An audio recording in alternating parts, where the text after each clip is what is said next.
Mencekam, itulah kata yang tepat untuk menggambarkan Los Angeles saat ini. Kota yang memiliki julukan sebagai City of Angels atau kota para malaikat itu berubah jadi kota yang chaos. Baru-baru ini Los Angeles dilanda kerusuhan setelah adanya operasi penegakan hukum besar-besaran oleh ICE atau US Immigration and Customs Enforcement terhadap imigran tanpa dokumen. Aksi protes pecah di beberapa wilayah, termasuk Little Tokyo, dengan petugas keamanan nampak kewalahan mengendalikan massa yang kian brutal. Trump yang ngamuk pun menerjunkan ribuan tentara ke kota. Tapi sejauh ini, chaos tampak belum terkendali. Dengan terbaru, toko-toko di LA mulai dijarah, tak terkecuali Apple Store dengan banyak orang mengambil iPhone secara paksa di toko.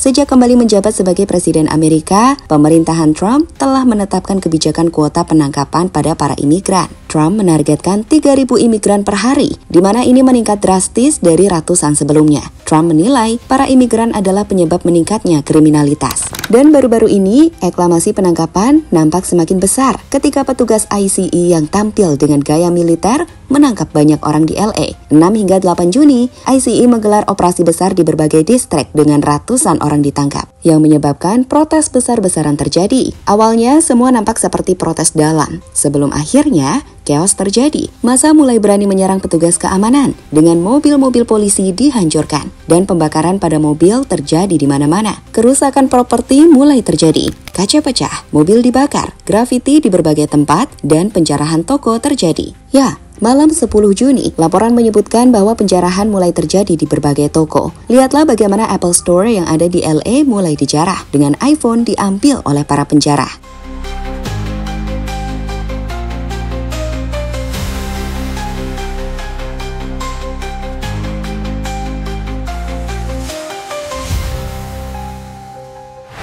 Selain itu, toko Adidas serta toko perhiasan dirampok. 2 apotek ganja dan 1 apotek konvensional juga dijarah. Museum Jepang Amerika atau Japanese American National Museum dirusak dengan grafiti "Fuck ICE". Beberapa toko mungkin mampu selamat dari penjarahan saat menutup rapat dan menjaga toko mereka dengan kuat. Tapi lihatlah mereka yang gagal mempertahankan tokonya. Kesedihan terpancar dari bagaimana reaksi pemilik toko mendapati tokonya telah hancur dengan barang-barang dicuri.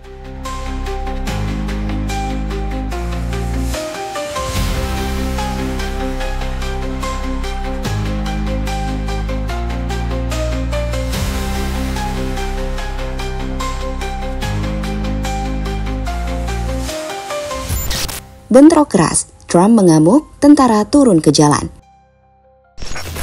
Pada 7 Juni, di Paramount dan Compton, unjuk rasa yang awalnya damai berubah menjadi chaos saat demonstran mulai melempar batu dan barikade. Pasukan federal termasuk personel DHS berseragam merespon dengan gas air mata, granat kejut, dan peluru karet.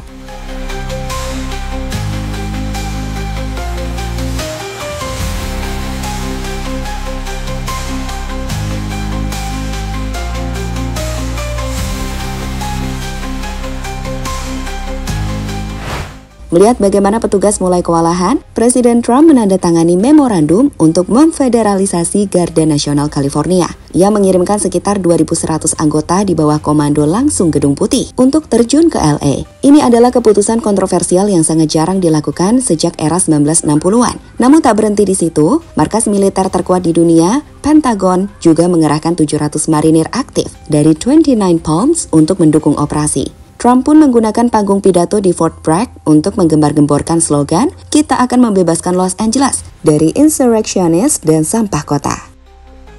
And when that happens, I have a little statement. They say, they spit, we hit. And I told them, nobody's going to spit on our police officers. Nobody's going to spit on our military, which they do as a common thing. They get up to them this far away and then they start spitting in their face. That happens, they get hit very hard. hal yang membuat Trump mendapatkan kritikan yang kuat. Gubernur Newsom sebut langkah Trump sebagai abuse of power. Wali kota Karen Bass mengecam pengerahan ini sebagai tindakan politik dan bukan untuk kepentingan warga. Senator Cory Booker, Jack Reed, anggota militer veteran, memperingatkan bahwa penggunaan militer domestik dapat mencederai demokrasi dan melanggar Posse Comitatus Act. Dengan California secara resmi menggugat Trump atas dasar pelanggaran hukum federal.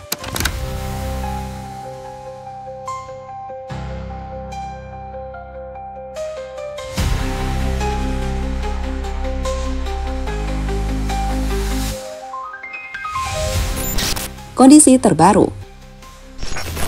Saat ini sendiri di LA, pemerintah membuat peraturan jam malam, di mana penduduk dilarang keluar rumah mulai pukul 20 hingga 6 pagi. Sementara itu, 197 hingga 200 demonstran ditangkap pada Selasa malam. Aksi demo pun dilakukan dengan sebagian besar aksi tetap damai. Namun masih terjadi insiden penjarahan dan konfrontasi sporadis. Trump bahkan mengirimkan 2.000 tambahan personel tentara yang membuat secara total 4.000 lebih garda nasional kini dikerahkan. Pasukan ini berada di dekat gedung-gedung federal, sedangkan LAPD menangani perbatasan protes. Saat ini, meski di permukaan terlihat relatif lebih tenang di beberapa titik, militer federal masih sangat siaga di pusat kota LA. Curfew berlaku, puluhan demonstran tetap diamankan, dan konflik politik intens terus berlangsung. Terutama antara Gubernur Newsom dan Presiden Trump mengenai legalitas serta skala intervensi federal.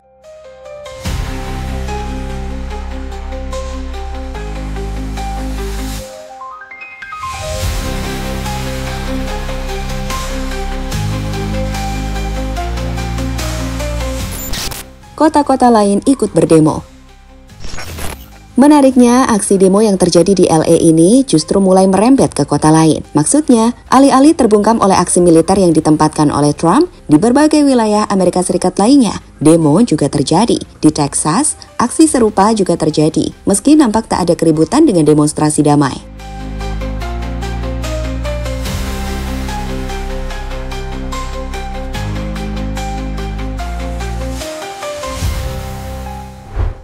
Sekarang, lihatlah saat ribuan orang melakukan demonstrasi damai dengan menyusuri jalanan di Manhattan.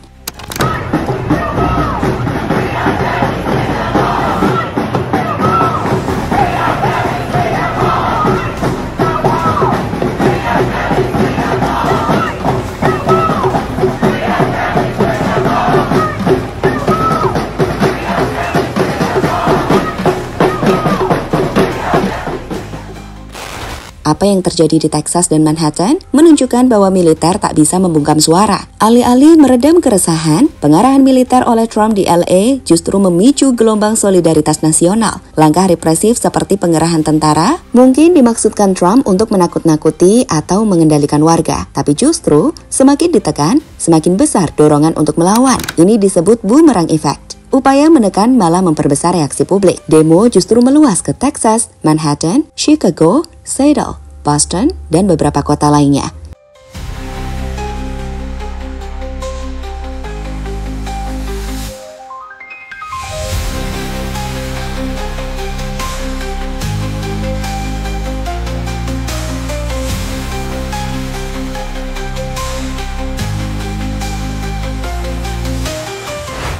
Saat ini, Amerika telah dalam kondisi yang tak nyaman. Apa yang dimulai sebagai operasi penegakan hukum di satu kota telah berubah menjadi simbol perlawanan. Ya, cara otoriter dan keras yang dilakukan Trump memicu amarah masyarakat. Trump mungkin mengira dengan menurunkan pasukan, rakyat akan diam. Tapi yang terjadi justru sebaliknya. Api kemarahan menyebar bukan karena kekerasan, tapi karena rakyat tak sudi melihat negaranya digiring ke jurang otoritarianisme. Sekarang dunia menyaksikan, atau apakah Amerika akan kehilangan satu-satunya hal yang membuatnya besar, hak untuk membangkang ketika kebenaran diinjak-injak? Waktu yang akan menjawab, tapi satu hal pasti, sejarah sedang ditulis di jalan-jalan Amerika hari ini.